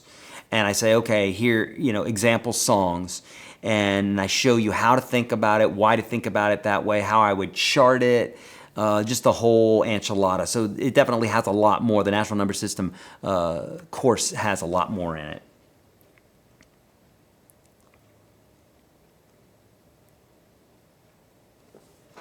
All right, good stuff. Let me know, guys, if there's anything on Facebook that we need to grab too. Not really questions. Okay. Thrash metal. Yeah, my dad is classically trained, college degree composer. He says a capo is cheating. What's he know? Well, and here, friends, I love this, and that's okay, classically trained. Well, as a college degree composer, nothing against your dad, Thrash, but whenever people start getting degrees, and I've got a degree, but whenever people get accolades, unfortunately, they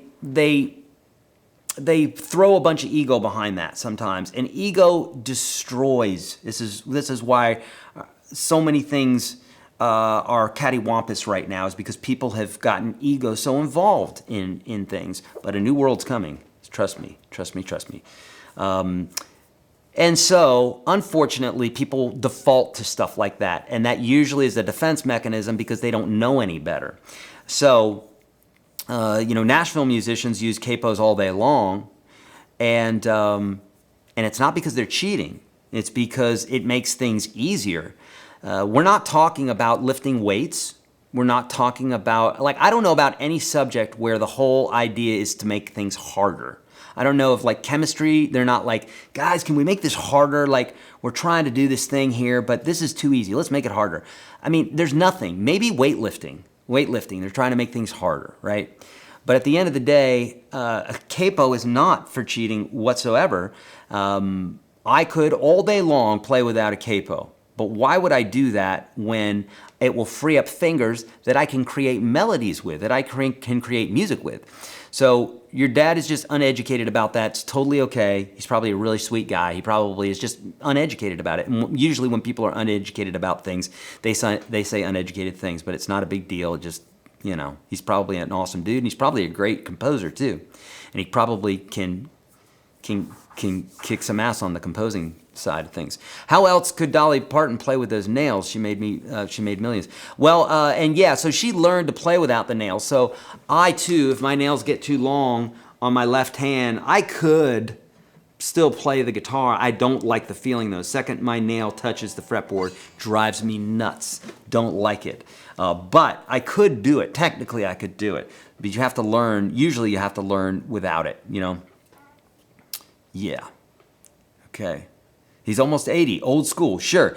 And what I've learned is that the older someone gets, as a rule, but not always, their programs are so ingrained in them that it's really hard to break out of their cycles, hard to break out of their paradigms. I find this with my mom. They get to an age where they just don't want to break out of their cycles.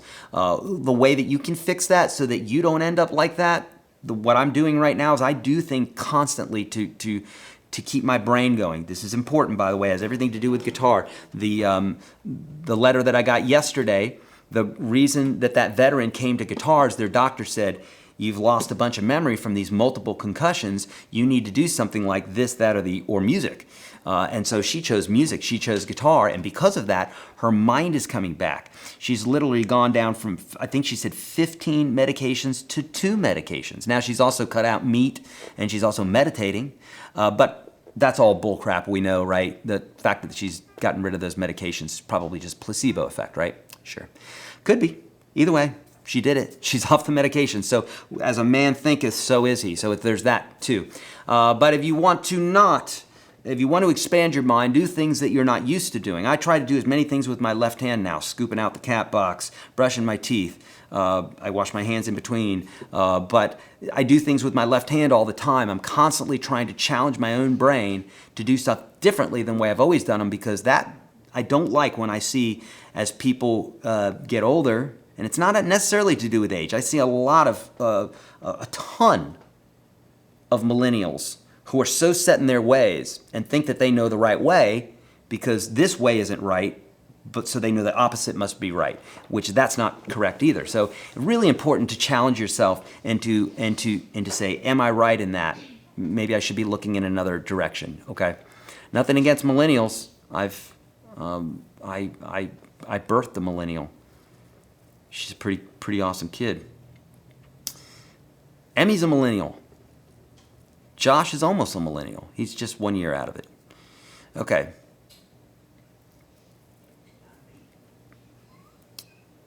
Not Mike. Okay. Yeah, here you go. Glenn Campbell could not read a note, but an amazing player. So one player is going to, use her ear more than another, and then somebody else is going to read music. I say all the time, I had a girlfriend, not my girlfriend anymore, but she's still a violinist in the symphony. And that girl, you put a piece of music in front of her and she can play it exactly, immediately. Ask her to improvise and she couldn't improvise hardly anything. Maybe a couple notes or something, but she's not going to be able to, to hang in a blues band or any improvisation setting because that's not what she practices. So the moral of the story is wherever your focus goes, energy grows, okay? Whatever you focus on, it's going to get bigger. If you're focusing on finger picking, you're going to get good at that, but then your energy's not on modes. If you're focusing on reading charts, you're going to get good at that. If you're focusing on your ear, you're going to get good at that. So whatever it is that you want to do, just lean into that direction and do those things. Okay, I know for some of you this is over your head, but for others of you, you're like, oh my God, yes, that's for real. Kevin, thank you so much for the kind donation. Beautiful. Economy of motion makes things easier. Indeed, as I teach inside of 365 and UGS, economy picking, right? Talked about this. Mike tried to brush his teeth with his left hand, poked himself in the head. I know. Right in the eye. It happens. Oh, deep stuff here. My knees hurt. It's bringing the truth. People feel safe in their insecurities. And when my knees says people, he means you, and he means me. Not them, us. Keith taught me some guitar. Good, that's right. Amazing player. Love some open tunings. Rolling Stones, right? Okay. What are some, Arnav saying, what are other scales except for major, minor, pentatonic that are useful in guitar playing? None. Blues. That's the truth. I'm a liar if I said anything differently. Blues. Don't look, Arnav, don't look to any other scales. Get good at those. They will carry you for your whole life. Don't look to anything else. You are wasting your time and your energy. All right, good stuff.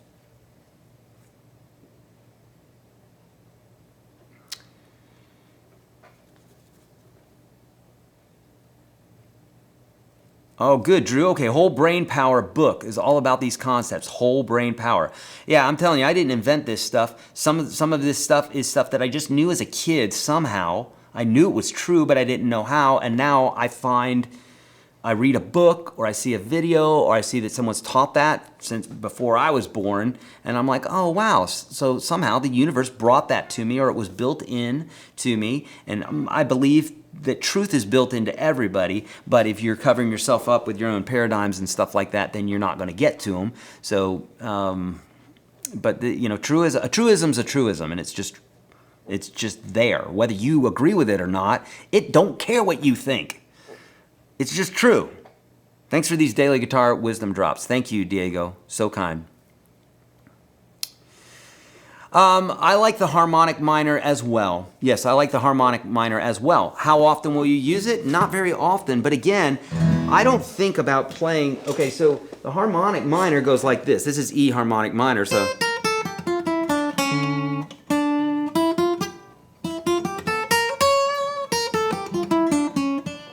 Isn't that a nice sound? So it has the raised seventh instead of. That is E minor. Harmonic minor.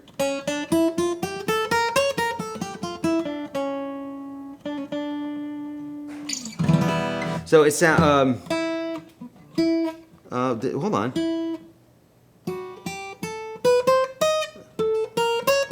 Sorry. That was D minor. D minor and D diminish, or D harmonic minor. I apologize. So, that has the raised seventh. So that's something that you would do when you needed to do that. You would raise the seventh when that chord plays, and that's it. You don't have to sit there and memorize all these scales and all these different forms. And oh my God, imagine all the licks I would play in there. You're not going to play it very often. So why not do the stuff you're doing all the time, get really, really, really, really, really good at that, and then the thing that you're going to use like once out of 1,000, then use that one time. But for the most part, you're just not going to use it very often.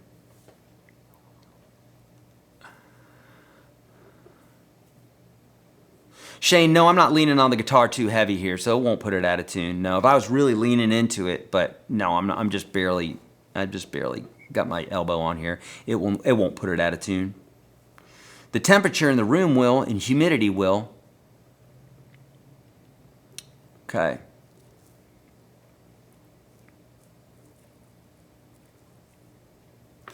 Julia, overthinking is toxic. Open your mind. Your brain won't fall out, I promise. And Julia, I want to mention you because I received your package yesterday. I just want to give a shout out to Julia Peterson. Thank you so much. Number one, I love your comments all the time on all my platforms.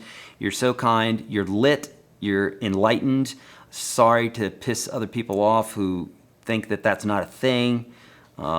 Sorry for you. But Julia, thank you so much for all the wisdom and all the kindness that you always bring.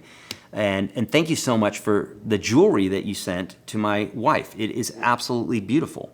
So beautiful. So kind. What a sweet gesture. Okay. Okay. Anant Doshi is saying, what do you mean by playing in a key of, or a key, I'm not sure what this word is, in chord noodling? What does it mean? Okay, so what do I mean by playing in a key in chord noodling? So when you're in a key, just like you're watching this video today because it's about guitar, and specifically it's about music theory. So those are two things you're either interested in or you're watching the wrong dang video and you're waiting for me to game or something like that. Well, I ain't gonna. I'm gonna teach you about music theory today. So the subject matter is music theory, guitar. That's the subject matter. That's the key, if you will. A key is a central note, also a central chord that all the other notes and all the other chords revolve around. Now, I said it yesterday, you would not be happy if the songs you started listening to today had no tonal center. So it's one of those things that you may not be able to identify right now, but if it was missing, you totally would identify it. Just like my kid, I said this yesterday, he's 4, he doesn't really know what gravity is yet. But if tomorrow gravity stopped and he started floating around the room, and we all did, all of a sudden, gravity would be a thing. It would be like, hey, gravity, we need gravity back. Dang, gravity was pretty cool. We should learn about gravity. But it's just always there, so we don't really think about it so much. And same thing with music. The natural structure of music is always there, and you're just so used to it. But essentially, it's a tonal center. It's the note that everything wants to come back to. If it were a title of a movie, basically it would be the subject of a movie or the title of a movie. Kevin, thank you for the donation. Thank you for all your teachings are fantastic, as well as your demeanor. Love all your quirks and all the fun analogies. I got a few quirks, Kevin. Thank you. I do. A few quirks and ticks. I know, I need to bring the cats into the studio, right?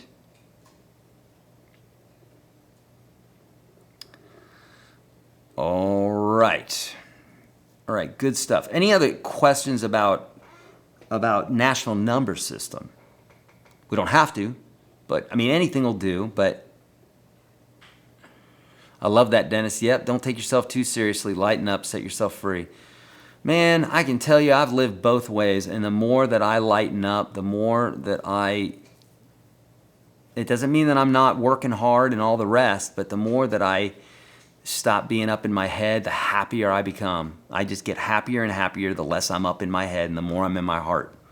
I learned that at a Tony Robbins conference a few years ago, and it was like I literally felt my heart in my chest, and it was like the Grinch. When it goes boom, boom, boom, boom, gets bigger, it felt like that, and it was mind-blowing. It was heart-blowing. Okay, good. My knees hurt. Who is the jerk that came up with the 2 different minor scales based on the direction of the movement? Laugh out loud. I know, right? That's called the melodic minor. And I can't say that I've used that, ever. Doesn't mean people don't use it, but I haven't used it. Okay, we talked about the tonal center. We got that. All right, let's see if there's any others here. Shane, take us through the numbering system. I did that earlier, Shane. You probably at breakfast or something. How do you read the chart? Up, down, left, right? You read it like you would read a book. You start at the top, move over to the right. So same thing.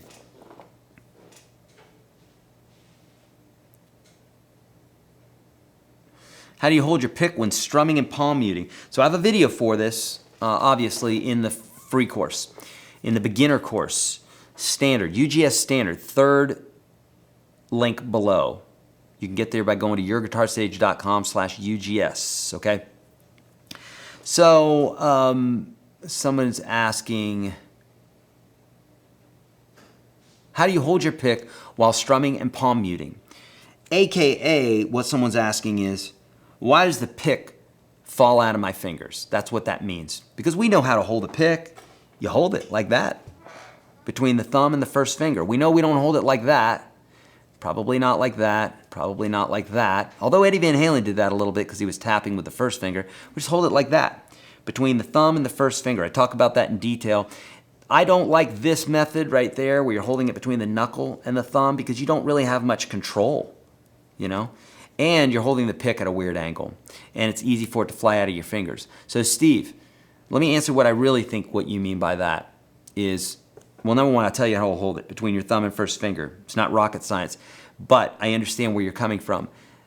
So you want to get comfortable with this. And the number one thing you can do is the pick rest. And I talk about this inside UGS standard. And basically it's where you pick a note and you let the pick rest on the next string. You're not picking out into the stratosphere here. You're picking and letting the pick naturally fall onto the string. I've had a lot of folks say, Eric, that was a lifesaver for me and really helped me understand pick control, and it really will do that. Then, Steve, watch my strumming videos inside of UGS Standard. I have a whole battery of I have a PDF of a whole battery of different strumming rhythms for you to do that are going to graduate you to all the really cool strumming rhythms that you hear all the time, okay? Thank you for the kind words, Thomas Williams. Thank you. I've tried holding the thumb between my thumb, but it always wants to slide back into position you are using. So a few things that you might want to do. Thomas, number one, get in that course because there's other stuff in there, I'm telling you. You probably want to get a thinner pick, and I talk about that specifically in the course. You want to get a thinner pick. One that might have some grit on it is also pretty cool.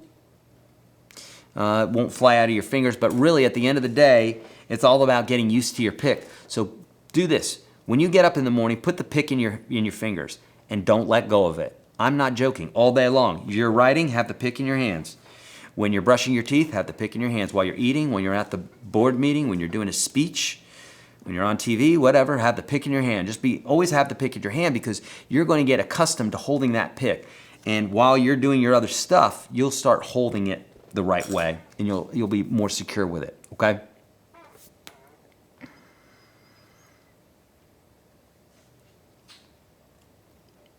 Okay, let's do this one here.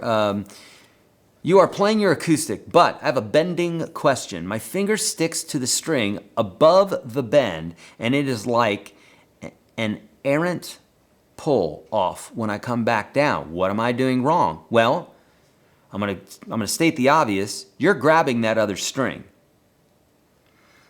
There are little micro lessons in all of these things that I'm teaching you guys. Number one, you're grabbing the other string. You know that you're grabbing the other string. So what do you do about that? You focus on this while you're doing it, and you slow it down, and you go through the routine of what it is that you're doing, because speed is never going to help you get out of it, and luck is never going to help you get out of it. It's only getting better at a particular something. The only way you can get better at a particular something is to focus on it and then to do the tried and true methods to getting over that thing. To focus on it and go, now why is that doing that particular thing? And for me to sit here and to describe certain things to you would be like me trying to describe love to you, or chocolate, or anything that's you really can't describe, you know? And it would be best if you're going to learn a lot quicker instead of watching videos or listening to someone talk about it, you bending the note and observe and say, why am I grabbing that? Oh, I see what's happening. Okay, because you're here, you're focused, you're getting in on it, and you can actually figure it out. And that's for everybody, because I know you guys have these issues sometimes, and you're like, well, how would I fix that? I need to know exactly. You need to show me, Eric. If you don't show me, I'll never get it. Yes, no, you will get it. It's just literally a matter of focusing and observing. Your brain knows what it wants. It will guide you there, okay? Sometimes a lesson will help. Jimmy, thank you so much for the donation. Wow, $50. Eric, thanks for the past 6 weeks. These videos and UGS Standard have been a great help with relearning the guitar. Plan to go pro soon. Beautiful, love that, friends. If anybody in here is pro, just write that on the screen so folks know we're not playing around here. Just say go pro if you're pro right now. Say that on the screen. If you're in 30 and that has helped you a ton, just write 30 so folks know exactly that we're here. We're here to rock. We're here to do this thing. Okay, the pick rest really helped me with picking House of the Rising Sun. Beautiful, Brad. Thank you.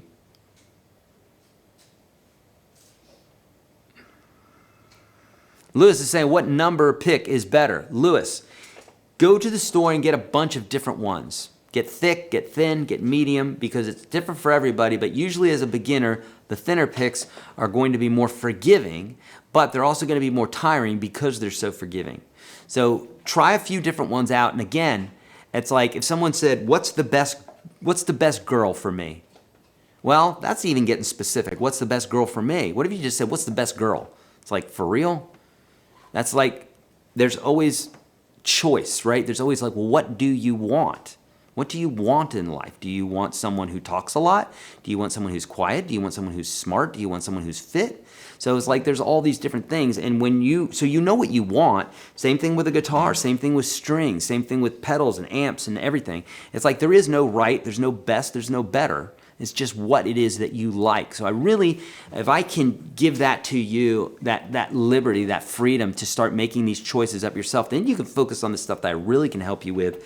Nothing wrong with these questions. I don't want to discourage you guys from asking these questions, but if you're asking that, Lewis, then other people are feeling that as well, and I know it because I see it all the time, okay?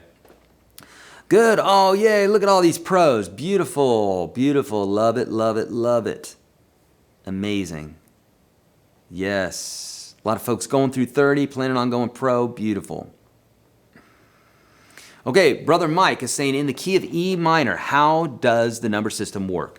Okay, let's look at it. So, in the key of E minor, we're talking about the tonal center is the 6, okay? Tonal center is a 6. But the way we look at it is the tonal center is the 1. Or actually, the tonal center can still be the 6, but we just refer to G major as being the 1. So if you're in a minor key, 100% of the time, the 6 is the tonal center. If you're in a major key, 100% of the time, the 1 will be the tonal center. But you can think, these are, interchangeable. If we're playing in the key of E minor, you can go up 3 half steps to find the related major. Every single time, on every single instrument, on every single string, in every single genre, from the beginning of time to the end of time, amen. Literally, if you're in a minor key, if you go up 3 half steps, you will get the related major. Boop, boop, boop, right there. If you're in a major key, every single time, on every single instrument, every single string, every single key, you can go down 3 half steps and find the related minor. From the beginning of time to the end of time, amen. Every single time. So, here we are in the key of E minor. That's our 6. We skip this note.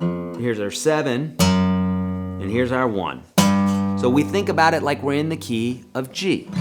At least as far as how the chords line up. You could think about it from here, but it's so much easier, I think about it just in a major key. So the chords would be major, minor, minor, major, major, minor, diminished, according to the G major scale. G major, okay, G major, 1 major, 2 minor, 3 minor, 4 major, 5 major, 6 minor, 7 diminished, back to our major 1. Does that make sense? So Nashville system works the same way every single time. So now if we wanted to move that to the key of C, we could easily do that. And if we were looking at a chord chart that had the 1, 4, 5, if we were in the key of G, let's say it was a 1, 4, 5 minor 6. This right here, watch this. 1, 4, 5, 6 minor, okay? Let's say that's our song. And that's the only thing it is. 1, 4, 5, minor 6, over and over and over again. Remember, each one of those equals a measure. So in that case, the way I would play this in the key of G, here's a 1, 2, 3, 4, 5, and a 6. So the chords are based off of those notes. 1, 4, 5, 6.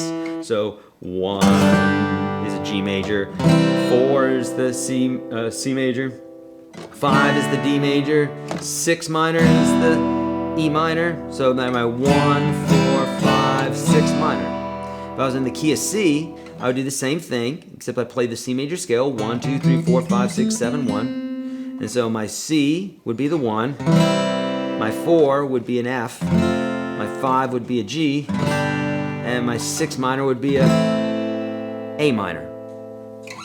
Make sense? Yeah. All right.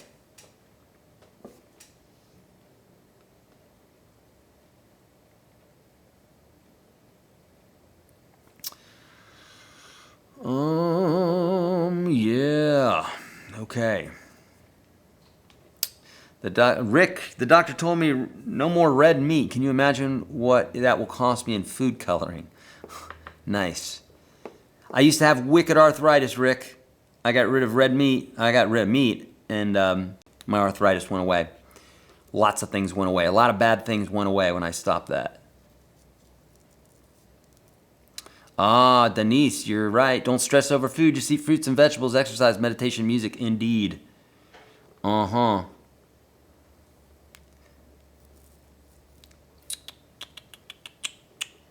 All right. Yes, any tips on learning the pentatonic scale faster? Yes, Oxy, do it more. That's not a joke. Do it more. If you practice 5 minutes every day and it's going to take you an hour to learn something, well, that's going to take you 12 days to learn that pentatonic scale. But if you sit down for 1 hour and you learn it, then that's a lot faster than 12 days, isn't it? That's how you do it. And in fact, friends, that's how you conquer life.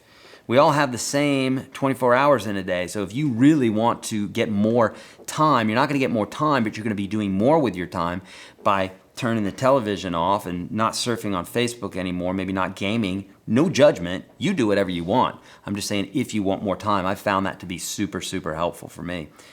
I get a lot of stuff done in a day. Lewis is saying, thanks for answering my question. Thanks, love your guitar. Thank you, Lewis. Super kind.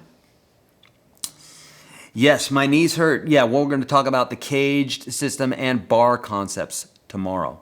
Caged system and bar concepts tomorrow.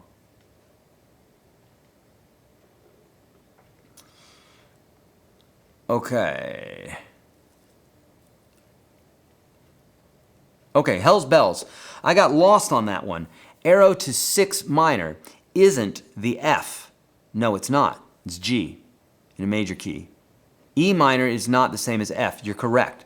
Back to UGS for more, I guess. No, John, you good. You probably are getting it right because no, you indeed are correct. It's not F. It's G. 3 half steps up. Here's E. 1, 2, 3. There's E. It's that. There's G. It's that easy. You're in the minor key. You want to be happy. Go up. 1, 2, 3 to G major. You're major. You're happy. You want to be sad. Go down. 1, 2, 3. That's a related major minor. It works every single time. In the key of A minor, you want to be happy. Go up. 1, 2, 3. C major is related major. You want to be sad. Go down 3 half steps. 1, 2, 3. Related minor. It works for any key on any instrument. Okay? So, and Hell's Bells.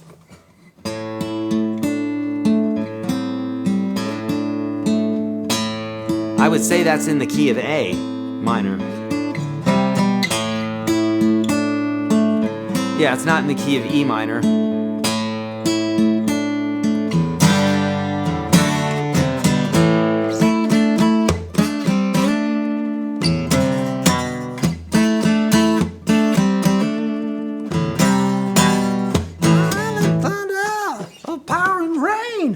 All right, A. This is not a hummingbird. This is an SJ200.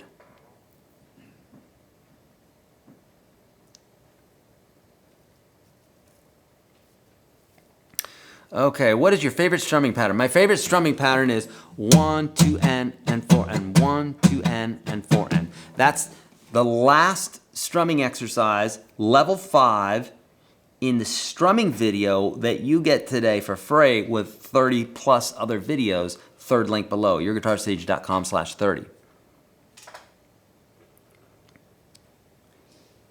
Okay, Bill Bridge. Tomorrow, can you talk about why you would use a particular pentatonic shape when playing over a caged shaped chord? Example, C-shaped chord, you could use the pentatonic shape 3. Bill Bridge. Bill, great question. We are going to talk about, I tell you what, tomorrow we're going to be talking about the cage system and the bar concepts, bar chord concepts. So we're going to talk about that. But so we could do that, but better yet, it would be a better subject for Friday. Bill, would you be here on Friday and remind me to teach that? Because I will. I don't teach it very often. I have a whole course for it inside of UGS. It's a super course with other courses inside of it. And I have a whole course on that, soloing with the cage system. So yeah, you're good there, okay? Just remind me about that. That would be a great one to do on Friday. And thank you for the all caps there. That helps me to be able to see it. Dwight. Oh, Dwight, beautiful. Cut out dairy and red meat completely for 1 year. What a change in my health. Love almond milk and veggie burgers. I'm with you too. And I don't know why people get so daggone triggered about this. Dear Lord in heaven above. For real, if I started eating flowers, are people going to get pissed off that I'm eating flowers? Why are you getting mad? It's okay. But I can tell you something. From a long time meat and dairy eater, I kept them in business for years. So I know what I'm talking about. I didn't grow up with sprouts in my mouth, bro. I can tell you that I've lived my life in 2 different ways. And this way that I'm living now, I don't have nearly the inflammation or the anxiety or anything else. But it takes going outside of your paradigm, what it is that you know. Just like our friend, our veteran friend there, who just went on a whim on something that I said, and she cut out meat, and dear Lord, she's off of a bunch of medications. The reason that you're hearing this over and over and over and over again, not from your friend who might be super overweight and eating really crappy and on a bunch of medications and say, hey, that doesn't work, that doesn't work. Don't listen to that guy. Listen to the guy that's fit. If you want to make money, listen to the guy that's making money. If you want to learn how to play guitar, listen to the guy who's teaching how to play guitar.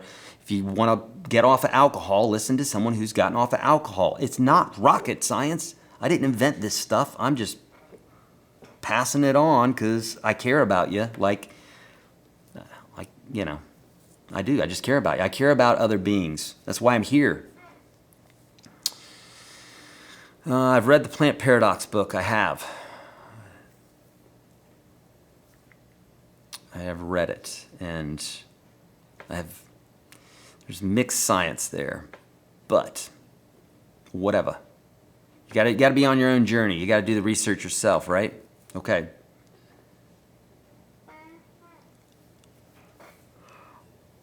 All right. Oh, look at this. MSG Night. Luana Break. Oh, okay, so I must have missed her. MSG, thanks for reposting this. Luana Break said, Eric, I wrote a song from taking your course on songwriting, and a group let me know yesterday they are recording it. What? I love that. Luana, beautiful. Amazing. I love to hear that. So, yes, we have a songwriting section of UGS, and hopefully soon we will have another one with my beautiful wife, who is a great songwriter. So hopefully we will be doing that soon. We got so many things on the docket that it's hard to keep up with, you know? Do I ever do sweep picking in country like Malmsteen, Dire Straits do a little of it? No. In country, they don't really do that too much. At most, they'll do like a little like, maybe like a, like I don't even have my electric here, but, like that sort of thing. It's, just like a little, some grace notes, but not really like sweep arpeggios per se. Not a lot of that. Maybe 2 or 3 notes, not 6, 7 notes like sometimes they do on the electric, okay? All right. Good, good. All right, my friends. I think we are at our 2-hour mark. So we are going to head out. And I'm going to be with you live again tomorrow, right? From 11 a.m. to 1 p.m. tomorrow, we're going to talk about caged and bar concepts. Okay, whatever you can do in the open position, you can do further up the neck.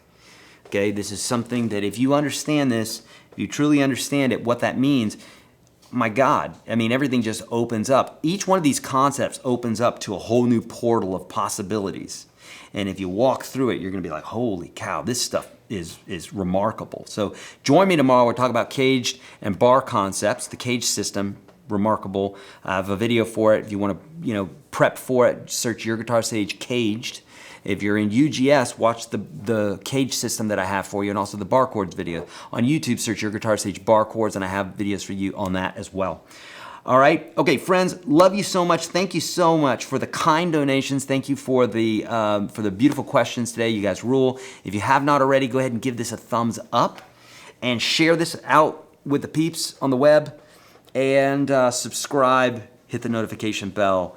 I'll see you guys here tomorrow, and we hopefully will have our crew cam set up along with some other things ready for you. Okay?